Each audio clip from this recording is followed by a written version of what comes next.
Assalamualaikum warahmatullahi wabarakatuh. Jangan lupa tonton Tabung Wakaf Umat Official, subscribe, like, and share.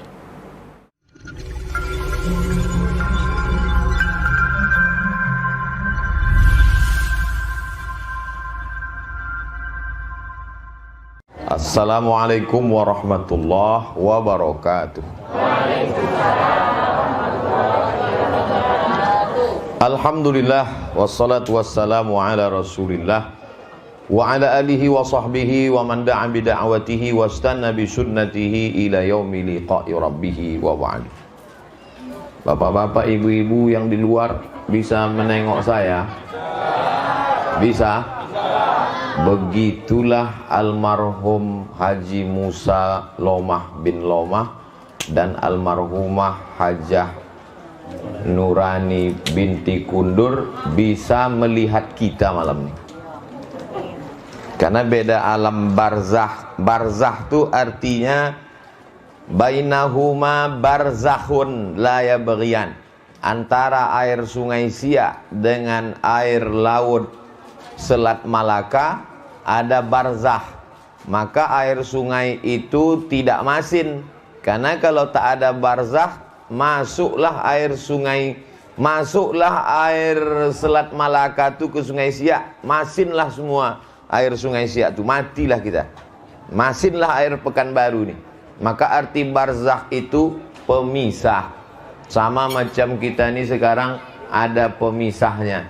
Tapi mereka bisa melihat saya. Begitulah orang meninggal tuh bisa menengok, menyaksikan, melihat perbuatan anak cucu, cicit, menantu. Senanglah almarhum almarhumah malam ini melihat orang berkumpul di rumahnya baca Yasin, berzikir, bertahtim, bertahlil dan lain sebagainya. Sebaliknya ada pula lah malam ini orang-orang tua di tempat lain menengok, menyaksikan anak menantunya sakau, melakukan perbuatan maksiat.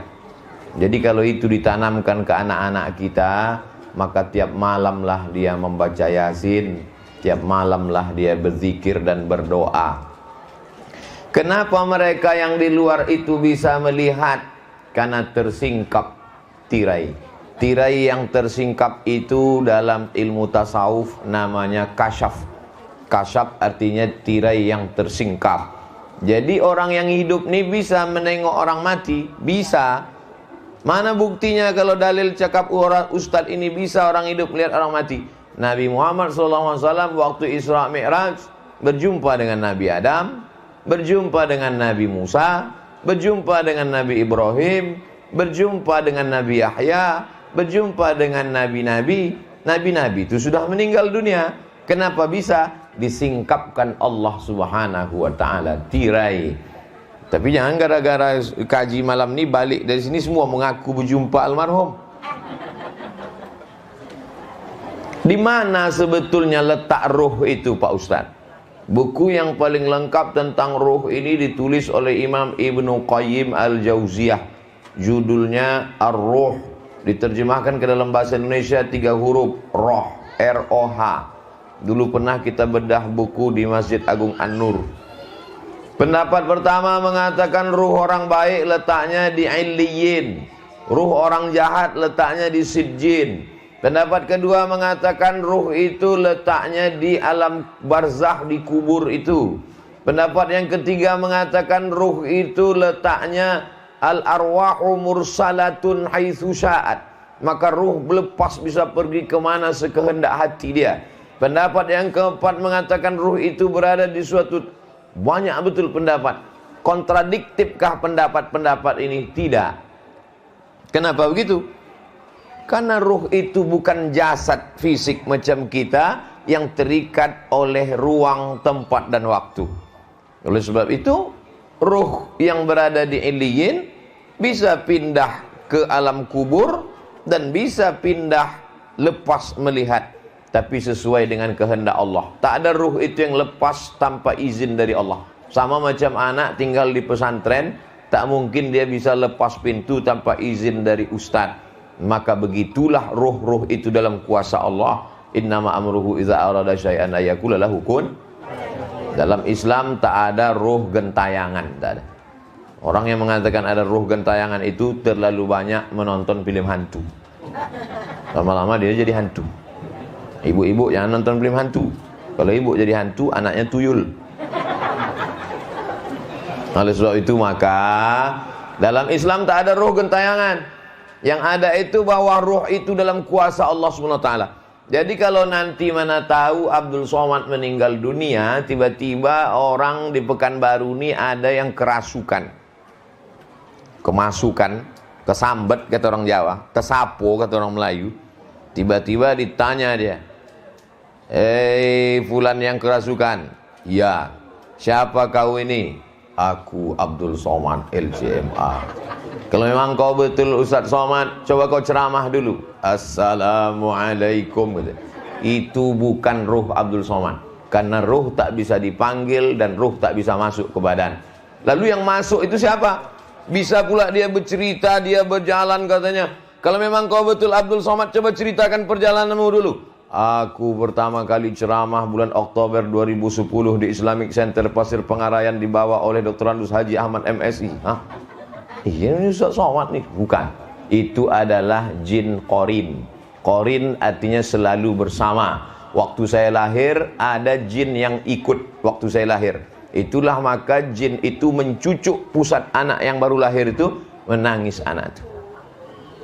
Karena jin yang lahir itu ikut sama dia. Lalu kemudian ketika orang itu mati, jin itu tidak mati karena jin umurnya panjang. Dan jin itu ingat dan dia bisa meniru. Ya, sebab itu kalau ada anak-anak kita balik ke rumah selalu menirukan gurunya. Guruku yang ini begini cakapnya guru. Itu ada bakat-bakat jin. Oleh sebab itu maka jangan percaya kepada yang model-model begini, karena ini bisa merusak akidah. Jadi dulu di Eropa itu ada tradisi memanggil roh. Istilah Arabnya namanya tahdirul arwah, memanggil roh. Rupanya Syekh Muhammad Abduh dari Kairo, waktu itu dia sedang berkonflik masalah politik dengan Raja Mesir. Larilah dia ke Paris, Perancis. Dihadirkan di majelis itu, majelis memanggil roh itu. Kalau tempat kita macam jelangkung. Lalu kemudian dimintalah kepada Syekh Muhammad Abduh, Syekh Muhammad Abduh dari Mesir, ya, mau pesan roh siapa? Request roh siapa? Bisa kita panggil. Roh bapakmu, roh emakmu, siapa? Kata Syekh Muhammad Abduh, tolong panggilkan roh Nabi Isa. Aku mau bertanya kepada dia, sebetulnya dia udah meninggal atau masih hidup, apakah dia bagaimana dulu? Kata yang manggil itu, roh yang lain bisa, tapi roh ini tidak. Nah, jadi ulama itu cerdas luar biasa. Dalam satu kata-katanya itu mengandung hikmah, karena dia dapat ilham dari Allah Subhanahu wa ta'ala. Ruh itu tidak bisa ditengok, tak bisa dipegang, karena dia bukan maddi, materi. Sedangkan materi itu bisa ditangkap dengan panca indera. Tapi ada orang-orang yang disingkapkan Allah Ta'ala hijabnya, maka dinampakkannya lah ruh-ruh itu. Maka kemudian pada dasarnya kita ini tidak pernah mati. Di 5 alam yang kita lewati itu kita hidup. Alam yang pertama namanya alam roh. Kalau 1 namanya roh. Kalau 2 namanya ruhani. Kalau banyak namanya arwah. Waktu itu belum ada kulit, belum ada kuku, belum ada bulu, belum ada darah, belum ada daging, belum ada tulang, belum ada sumsum. Yang itu waktu hanya roh saja. Waktu itulah Allah bertanya kepada roh itu semuanya. Kata Allah Ta'ala, alastu bi rabbikum, bukankah aku ini Tuhan kamu? Waktu itu semua roh menjawab, bala syahidna, kami bersaksi engkaulah Tuhan kami ya Allah. Waktu itu kita sudah hidup. Lalu kemudian dari alam roh itu pindah kita ke alam rahim. Di alam rahim itu kita tinggal 9 bulan 10 hari yang normal. Tapi dalam beberapa fikih dikatakan bisa janin itu bertahan sebelum ada operasi sesar, bisa bertahan sampai 2 tahun baru keluar. Sekarang tak ada itu. Karena sekarang asal udah lewat, bolah kata dokter. Lalu kemudian di alam rahim itu pun kita hidup juga. Lalu kemudian pindahlah ke alam yang ketiga, ini alam dunia. Kalau ikut Nabi 63 tahun. Baina sittina wa sab'in kata Nabi, antara 60 sampai 70. Lalu kemudian keluar dari alam ini, itulah alam yang lama, namanya alam barzah. Dan di alam barzah itu pun kita hidup juga. Kalau ada di alam barzah itu tak hidup, untuk apa salam pada kubur? lewat di jembatan, setelah jembatan Harapan Raya, arah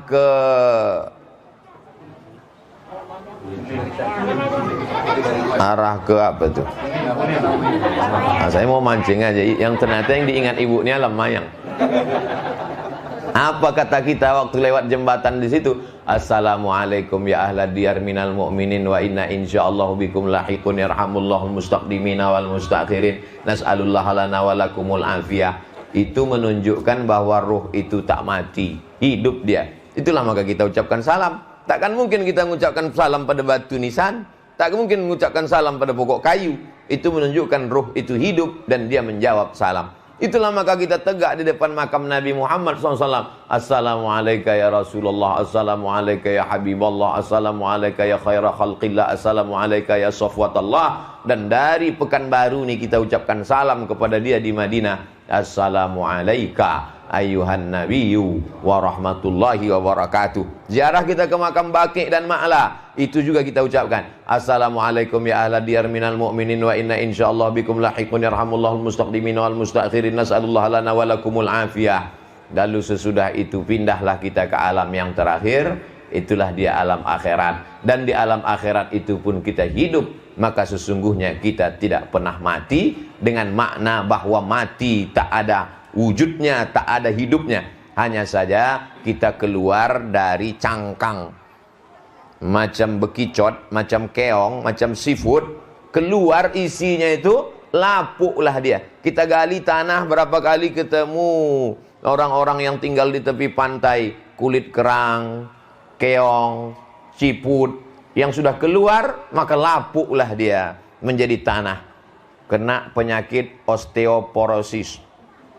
Rajinlah berjalan kaki 10.000 langkah sehari, minum susu. Kalau tidak nanti tulang Anda akan rapuh macam kulit kerang masuk ke tanah. Kenapa tulang kita ini, daging ini tak busuk? Karena masih ada roh bersemayam di dalam jasad. Ketika jasad keluar dari roh, roh keluar dari jasad, maka jasad ini busuk, mati. Tapi ada yang tetap hidup, itulah dia roh. Tapi sekarang yang banyak diperhatikan orang, roh apa jasad? Jasad. Menonton TV kita dari jam 6 pagi sampai jam 6 sore, semua iklan di TV itu tentang roh apa jasad? Jasad. Dari mulai iklan tumit kaki pecah-pecah, sampai ketiak hitam, sampai ketombe, semua. Dan sekarang orang sibuk mengurus zakat. Zakat pula jasad. Sibuklah mengurus jasad, operasi plastik, semua ditajamkan dari mulai dagu sampai hidung, tapi tajamnya cuma 2 bulan, habis itu mengelupaslah hidung tadi, memanjang pas macam mak lampir nenek sihir. Yang tersinggung berarti operasi plastik. Nah, oleh sebab itu maka yang paling kita pentingkan ini seimbang antara ruh dan jasad, seimbang antara zahir dan batin, seimbang antara spiritual dan material. Material benda, spiritual adalah yang tak nampak. Orang-orang barat itu pun sesungguhnya percaya sama ruh itu. Mana pula ada orang barat tuh percaya sama ruh, Pak Ustadz? Buktinya orang barat kalau dia mau tenggelam di laut, dikasihnya kode ke atas supaya datang rescue penyelamat helikopter. Apa dikasihnya simbol? SOS. Apa arti SOS itu? Save our soul. Save, selamatkanlah. Our, kami. Soul, ruh. Selamatkanlah ruh kami. Orang Indonesia mengakui adanya ruh itu, baik Islam maupun tak Islam. Tercantum dalam lagu kebangsaan Indonesia Raya, bangunlah jiwanya, bangunlah badannya. Kenapa jiwa dulu baru badan? Karena memang dulu ada jiwa baru badan. Jadi agama apapun dia, orang manapun dia, tentang ruh ini dia percaya. Hanya saja ada sebagian orang yakin tak yakin. Aku ruh ini entah dan entah tidaknya, kata dia. Tapi kita yakin seyakinnya, karena dalam Quran dikatakan yas'alunaka 'anir ruh. Mereka bertanya kepada engkau tentang ruh. Qulir ruhu min amri rabbi.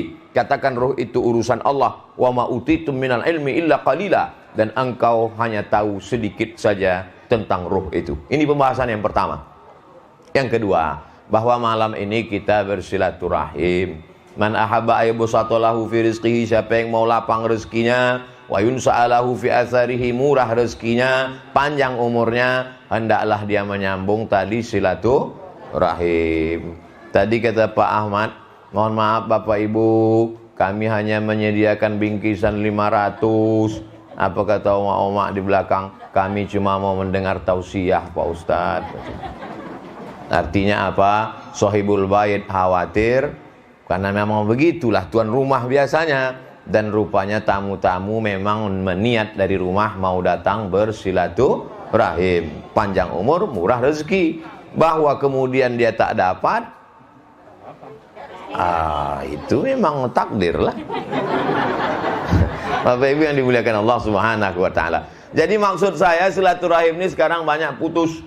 Jadi sebetulnya apalah yang mau tujuan daripada Isra Mi'raj, Maulid Nabi, nuzul Quran, malam tahun baru hijrah, nah nikah anak orang ada walimah, lalu kemudian lahir anak orang ada akikah, ada yang meninggal takziah, ada yang baru wisuda tahniah. Itu sebetulnya hanyalah momen mempersatukan kita untuk silaturahim. Makanya datang. Saya malam pertama datang. Kemudian sesudah itu malam ketiga datang.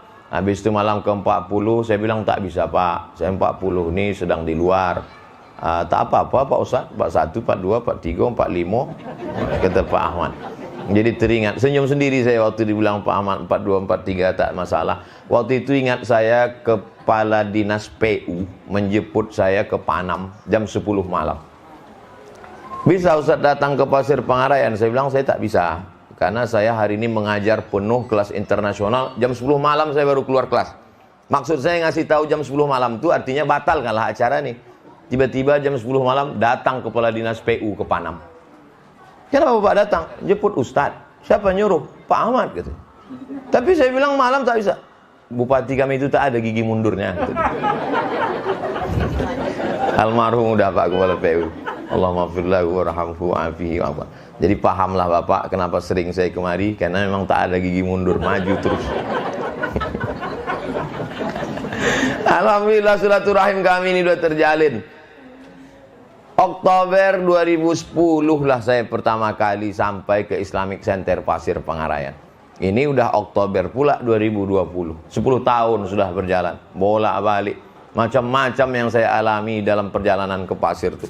Pernah waktu itu haul Syekh Ibrahim Al-Khalidi An-Naqsabandi, mursyid tarekat Naqsabandiyah, datuk beliau.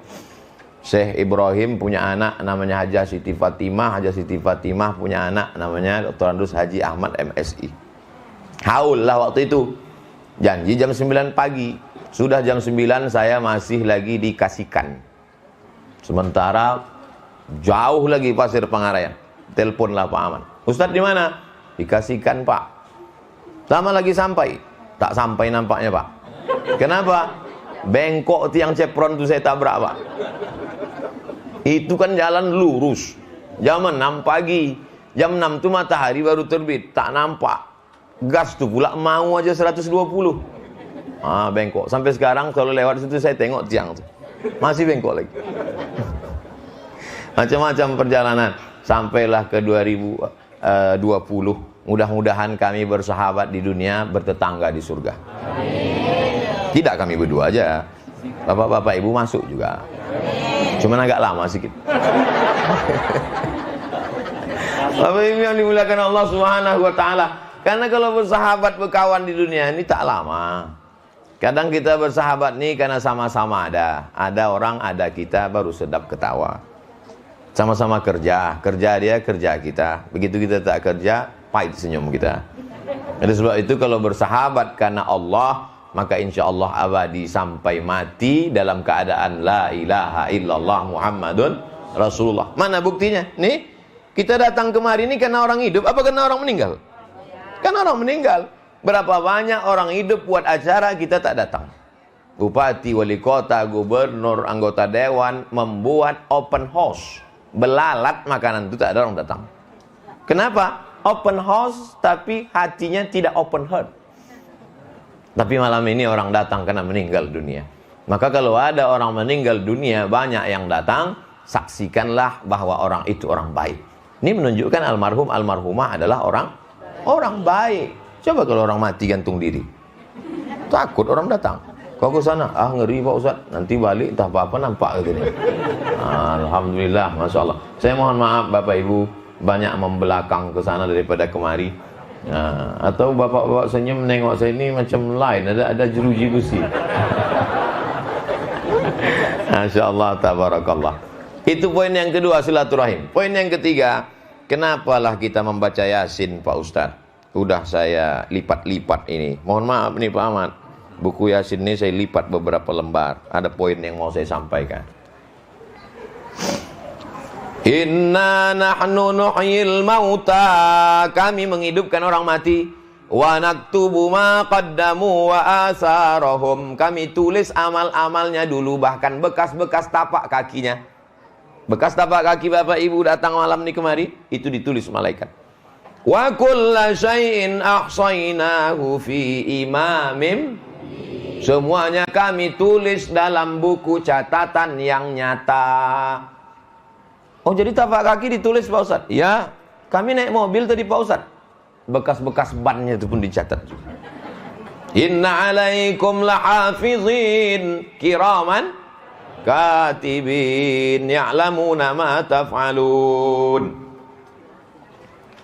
Itulah maka disuruh kita baca Yasin tiap malam. Jadi Pak Ustadz sering menceramahkan tiap malam baca Yasin. Ustadz sendiri mengamalkan apa tidak? Saya tiap malam baca Yasin.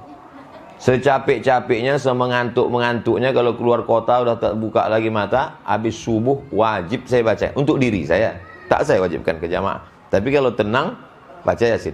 Bisa sebelum tidur, atau pas bangun malam mau tahajud, atau menjelang subuh, atau sesudah subuh. Jangan sampai tinggalkan ya Yasin. Nah, jadi jangan kita berceramah, bacalah Yasin, bacalah Yasin. Ustaz baca, jangan tanya lagi ke aku. Sesudah baca Yasin itu hadiahkan pahalanya ke almarhum almarhumah, muslimin muslimat, mukminin mukminat. Habis itu bertawassul dengan surat Yasin. Karena kata Imam Abul Fida Ismail Ibnu Katsir, la tuqra'u fi amrin asirin illa yassarahullah. Ada perkara yang sulit, yang payah, maka dimudahkan Allah SWT. Ya Allah, aku bertawassul kepada Engkau dengan kemuliaan surat Yasin ini, maka mudahkanlah ini dan ini. Itu diantara kemuliaan surat Yasin. Saya lipat lagi bagian yang kedua.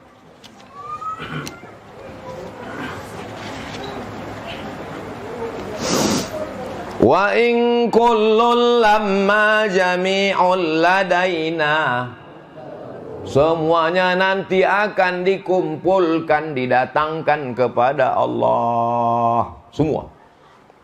Maksud semuanya apa Pak Ustaz? Semua perbuatan kita, yang kecil-kecil, yang besar-besar. Faman ya'mal mithqala dzarratin khairan yarah. Semuanya didatangkan.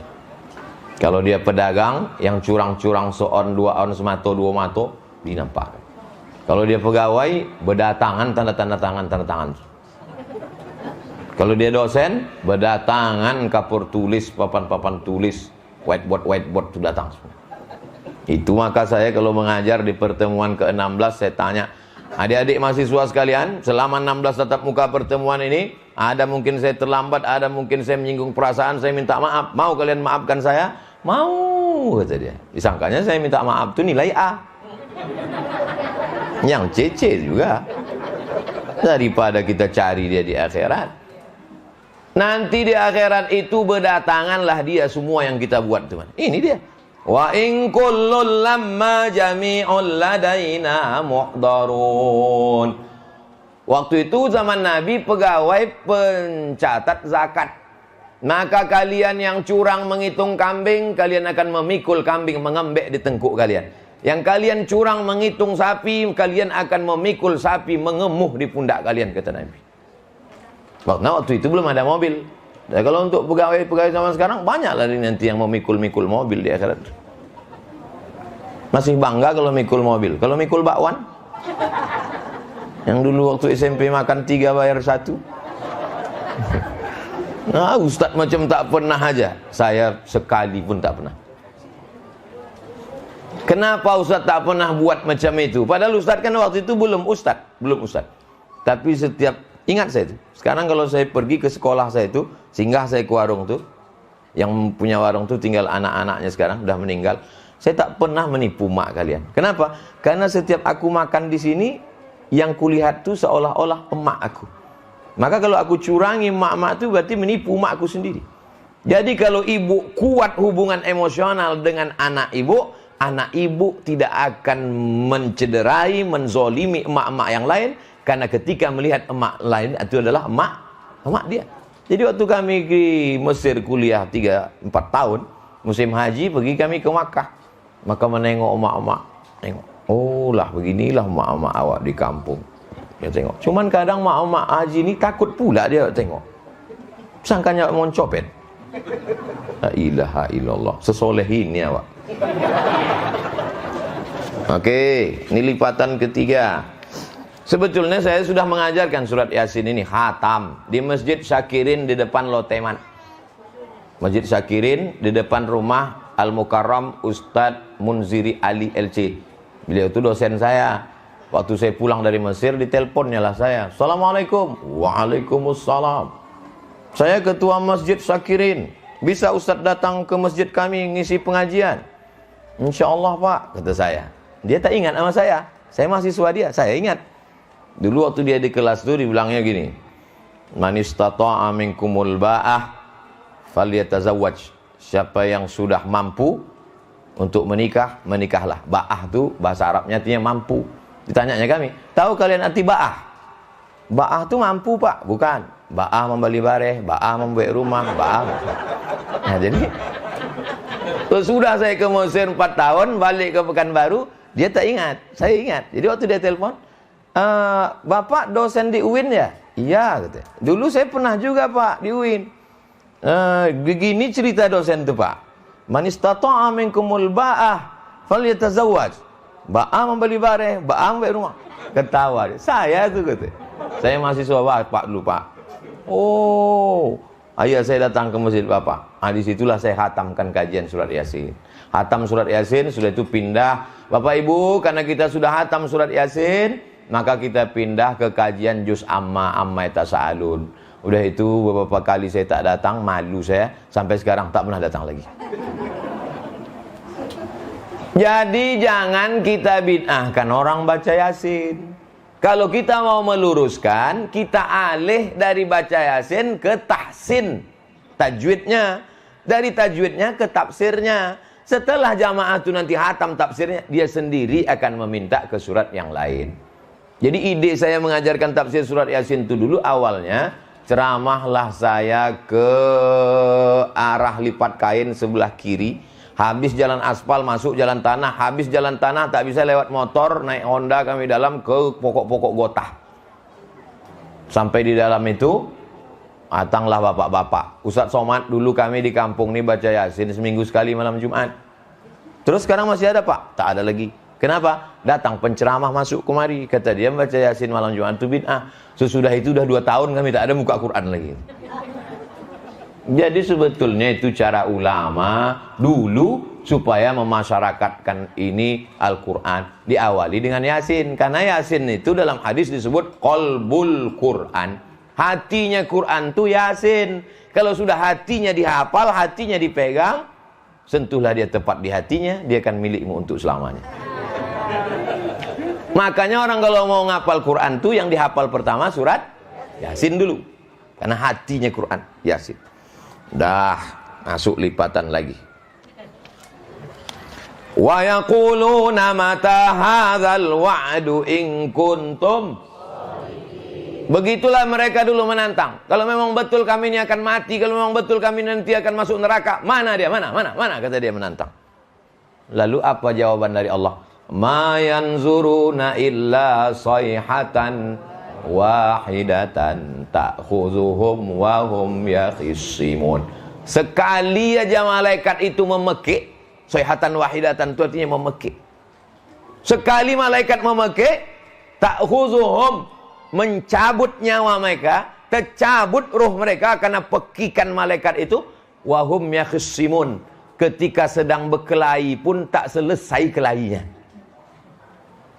Kalau ada orang sedang berkelahi kan, kalau mau kita, ada orang sedang berkelahi, kemudian kita kasih tahu dia, itu ada pembagian sembako dari caleg sana. Tunggu, selesaikan kelaiku ini dulu. Tapi ketika malaikat itu berteriak, sekali teriakan malaikat, tak sempat dia selesai berkelahi. Maksudnya apa? Mati kontan. Mati itu ada yang cash, ada yang kredit. Mati kontan. Tak percaya saya Pak Ustadz, teriakan malaikat bisa membuat orang mati? Pesawat Concorde, kalau dihidupkan di simpang 3, meletuplah jendela-jendela kaca orang simpang 3 itu. Itu pesawat Concorde. Bagaimana kalau malaikat yang menjerit lebih kuat daripada suara pesawat Concorde? Macam mana rasanya mau meledak gendang telinga itu Pak Ustadz? Masuklah menyelam ke dalam laut, itu macam dicucuk besi telinga itu. Ustadz kok tahu? Kemarin saya menyelam di Lombok. Saya cuma mau ngasih tahu saya kemarin nyelam, itu aja sebenarnya. Mau meletup dalam telinga itu pecah. Saya bilang ke instruktur, naik Pak, naik, tak tahan. Sampai ke atas, baru dipencet hidung nih, supaya telinga ini mendengung balik. Ustaz, naik kita ke sampan? Enggak, sedap, masuk sekali gitu. Menengok ikan-ikan, menengok, tapi tak tahan dalamnya. Begitulah mereka mendengarkan teriakan malaikat tuh, mati. Saking cepatnya mati itu macam mana? Fala yastati'una tausiyatau wala ila ahlihim yarji'un. Saking singkat cepatnya mati itu, fala yastati'una tausiyatan, tak sempat meninggalkan wasiat. Sekarang orang kalau mau mati masih sempat meninggalkan wasiat. Kata dia sebelum mati, ditanyalah sama bininya, apa bang? Apa bang? Ada bini simpananku sana. Mati lah bang itu. Kalau mati itu udah mau datang, kata dalam surat Yasin nih, fala yastati'una tausiyatan. Saya paham, ibu memang dalam ketawa itu ada juga cemas dalam hati. Mak, kalau macam ini abang tuh nanti, insya Allah tidak ya bu ya. Amin, amin kan bu. Makin kuat amin makin takut.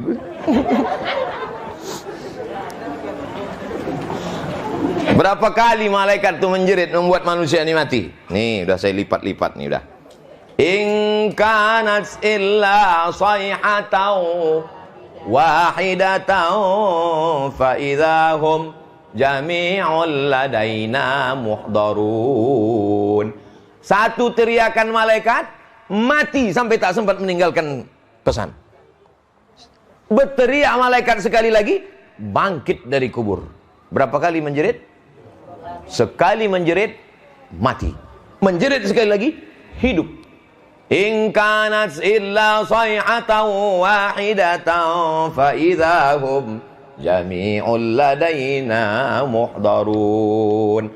Kita ni kalau mati membusuk apa tidak? Ada yang busuk, ada yang tidak. Menggelembunglah perut ini karena usus itu masuk angin seminggu, 2 minggu, 3 minggu, pecah perut. Berdatanganlah cacing-cacing tanah. Lalu kemudian setelah itu mata itu pun menghitam. Habislah semua. Tapi ada satu yang tak hancur, namanya azmuz zanab. Ujung tulang belakang sebesar ibu jari tak hancur. Itulah yang ditunjuk Allah Ta'ala, innama amruhu idza arada syai'an ayyakula lahu kun. Bangkitlah kita balik menghadap Allah. Tapi waktu PLTA Kota Panjang mau digali, dikasih tahulah ke masyarakat, ini kampung-kampung di PLTA Kota Panjang ini nanti akan habis. Kubur-kubur ini mesti dipindahkan. Akhirnya dipindahkanlah beberapa kubur. Jangankan jenazahnya, kain kapannya pun tak dimakan cacing tanah. Apa dalilnya nih Pak Ustadz? Hadis Nabi, innallaha harrama arda ajsadal anbiya. Allah mengharamkan tanah memakan jasad nabi-nabi. Oh, kalau begitu ada nabi di Kota Panjang? Tak ada nabi. Kenapa jasadnya tak hancur? Al ulama warasatul anbiya. Tapi Pak Ustadz, di kampung kami ada juga jasadnya tak hancur. Beda. Kalau dia tak hancur tapi bertambah memanjang, itu orang dimasuki setan, dukun-dukun. Kuku memanjang, rambut memanjang, kumis memanjang. Waktu digali, penggalian kubur, nampak memanjang kuku.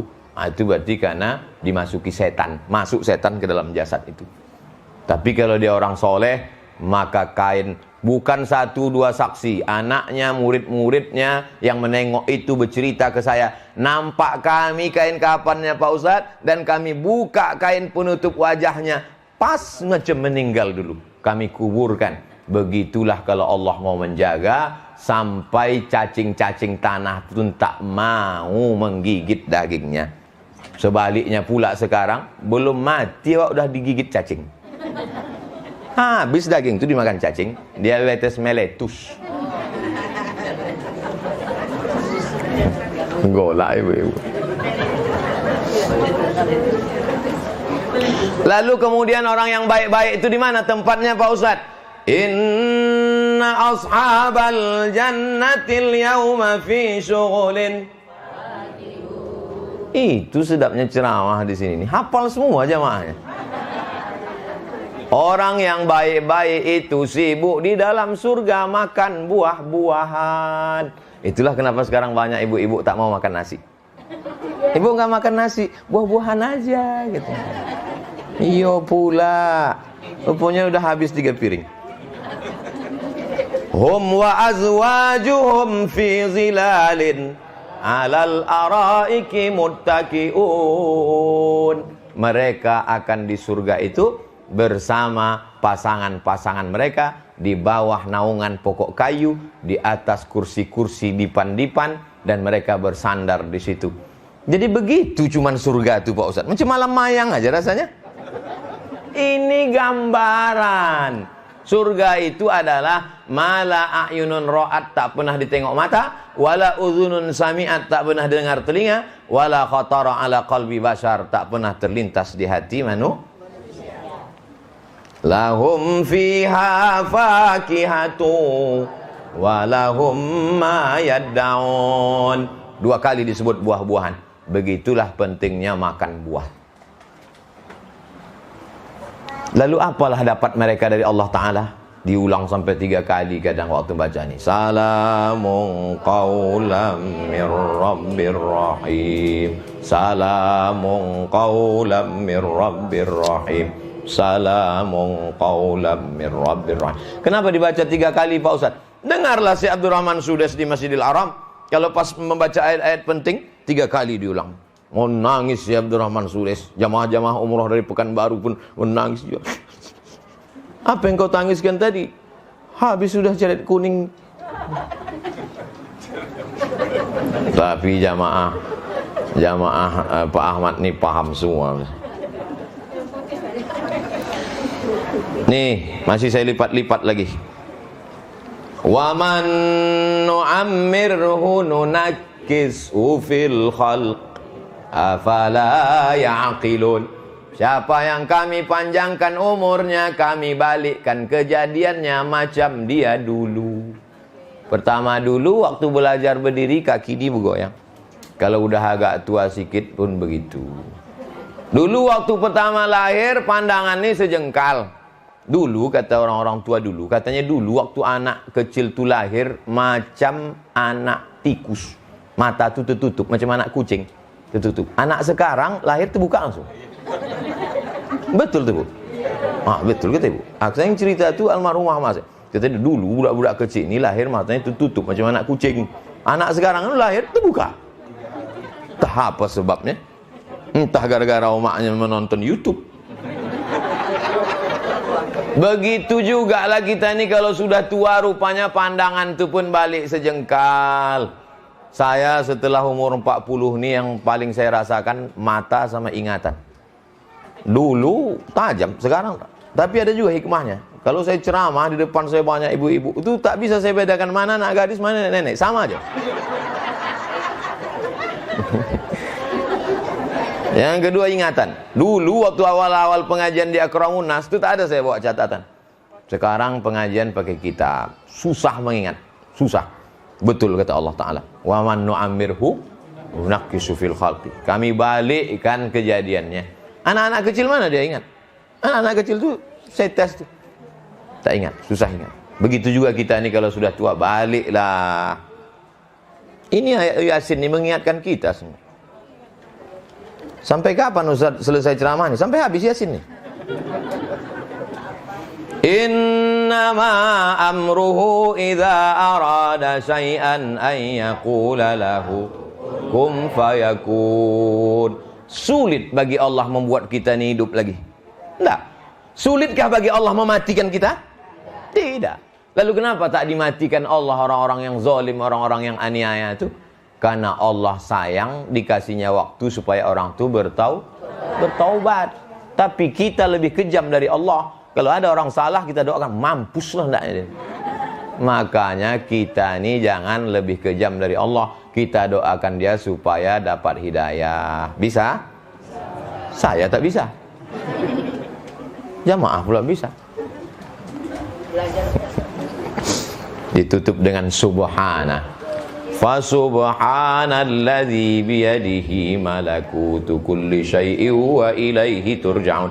Kalau anak kandung membaca, anak almarhum Musalomah Tuan Haji, anak almarhumah Ibunda Hajah Nurani binti Kundur membaca, tak perlu disebutnya sampaikanlah pahala bacaan Yasin ini, tak perlu, karena otomatis sampai. Tapi saya karena tak ada hubungan darah, maka perlu saya sampaikan Allahumma ausil thawabama. Nanti di doa penutup sampaikanlah pahala bacaan surat Yasin, Al-Fatihah, Qul huwallah, Qul bil falak, Qul bin nas, ayat kursi, awal Al-Baqarah, tahlil kami kepada almarhum almarhumah muslimin muslimat. Itu beda anak kandung dengan orang lain.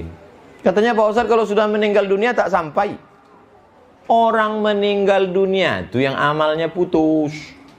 Orang hidup kepada orang meninggal? Wah, saya tak percaya. Mana ada sampai amal orang hidup kepada orang meninggal?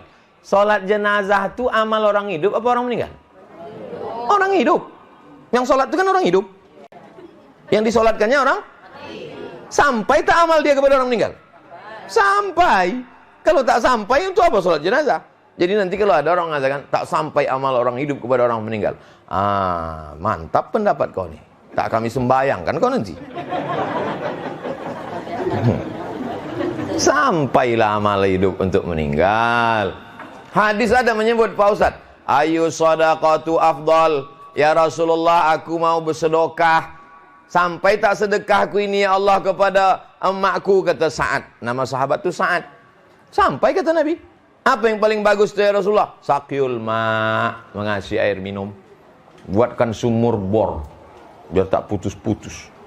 Pergi saya ceramah ke Banjarmasin, Kalimantan. Di rumah Bapak Haji itu dibuatnya freezer kulkas, tapi tak sampai jadi es, air dingin. Setiap orang yang lalu lalang minum situ. Ini untuk apa Pak Haji? Wakaf untuk almarhum almarhumah supaya sampai kita. Itu belum nampak saya lagi di Pekanbaru. Di Mesir, di kampung di Mesir yang susah, itu di kampung-kampung tuh mereka buatkan tembikar. Tahu Bapak Ibu tembikar? Tanah liat besar. Itu diletakkan di tengah sawah, diisi air. Kami waktu itu sedang mancing, lewat di sawah. Minumlah kami. Sejuknya, panas Mesir nih, tapi air dalam tembikar ini sejuk. Hebat betul. Kami tengok dari atas, rupanya berlumut tembikar itu. Awak udah sempat minum. Macam mana lewatnya tenggorokan kita tenang, begitulah mengalir sampai ke makam orang tua.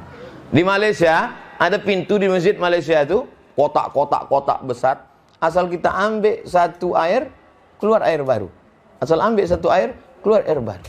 Ambil air, keluar baru. Ini yang begini-begini ini belum nampak, perlu kita buat di Pekanbaru. Masjid UKM, Universiti Kebangsaan Malaysia, sholat Jumat jam 12, jam 11 itu pisang-pisang sama nasi lomak, nasi. Kami selalulah datang jam 11. Di masjid pom bensin depan Purna MTQ saya tengok dah mulai. Saya selalu saya tengok asal habis sholat Jumat, anak-anak muda tu lari ke belakang. Apa yang rupanya ada nasi kotak di belakang. Saya mau mengambil, malu pula. Dah mulai di Pekanbaru. Itu diniatkan. Nah, jadi Bapak Ibu, ini malam ini semuanya alhamdulillah.